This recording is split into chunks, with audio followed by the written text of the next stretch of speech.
सबसे पहले जाती सवाल ये है, लेकिन जिस प्रकार पूरे प्रदेश में आज माहौल बना हुआ है, खासकर लॉ एंड ऑर्डर को लेकर, मैं समझता हूँ कि सरकार का नियंत्रण बिल्कुल रहा नहीं है और इतने सारे इसमें खिंचाव रह गए हैं मंत्रियों का, बड़े बड़े पदों पर बैठे लोगों की को सुन नहीं रहा है।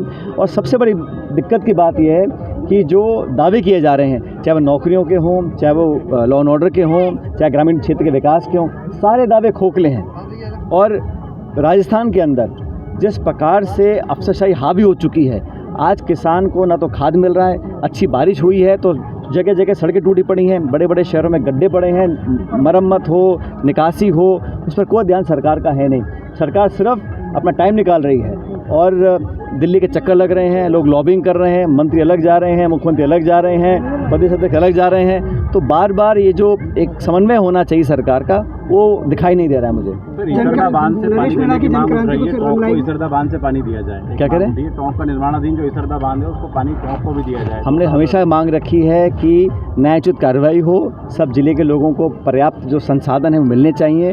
और पानी की डिमांड तुम्हारी पुरानी आज की है नहीं। अब सरकार ने MOU किया है मध्य प्रदेश के साथ, अभी तक पता नहीं कि कितना हिस्सा हमारा पानी हमको मिलेगा, कितना मध्य प्रदेश को जाएगा, ये खुलासा सरकार कर नहीं रही जानबूझ के। तो मैंने कहा ना, सरकार घोषणाएं करती है, आधी घोषणा करती है, उस पर अमल नहीं कर पाती है, फिर जो सरकारी जो डॉक्यूमेंट्स हैं वो विधानसभा में वो उपलब्ध नहीं होते हैं, तो चर्चा भी नहीं हो पाती है। अब MOU आज तक किसी को पता ही नहीं है कि उसमें एक्चुअल डिटेल्स क्या हैं। जो MOU हुआ है 3 राज्यों का और मध्य प्रदेश का, हमारा जो है प्रधानमंत्री खुद आए थे, मटके में पानी डाल के चले गए, लेकिन बताया नहीं कि राजस्थान को कितना मिलेगा।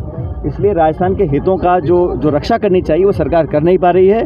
और जो अब बार बार प्रदेश सरकार और मुख्यमंत्री बोल रहे हैं रिकॉर्ड तो डेवलपमेंट किया है, तो आंकड़े बताइए ना, किसी में डेवलपमेंट किया है आपने, कितना पैसा रिलीज़ किया है? ग्रामीण क्षेत्रों में, गाँव में विकास ठप पड़ा है, ठेकेदार हड़ताल कर रहे हैं, जो नरेगा के काम नरेगा जो योजना थी वो लगभग बंद ही कर दी इन्होंने। हिम्मत नहीं है कि उसको फॉर्मली बंद करें, औपचारिक रूप से बंद करें, लेकिन नाना करते करते वहाँ लेबर बहुत कम हो गई है, लोग काम नहीं कर पा रहे हैं और नौजवान जो है वो लगातार आक्रोशित है। पढ़े लिखे जो बेरोजगार घूम रहे हैं, समझ नहीं पा रहे हैं कि किसको जाके दस्तक दें। सुनने वालों को बचा नहीं, ना दिल्ली ना जयपुर में।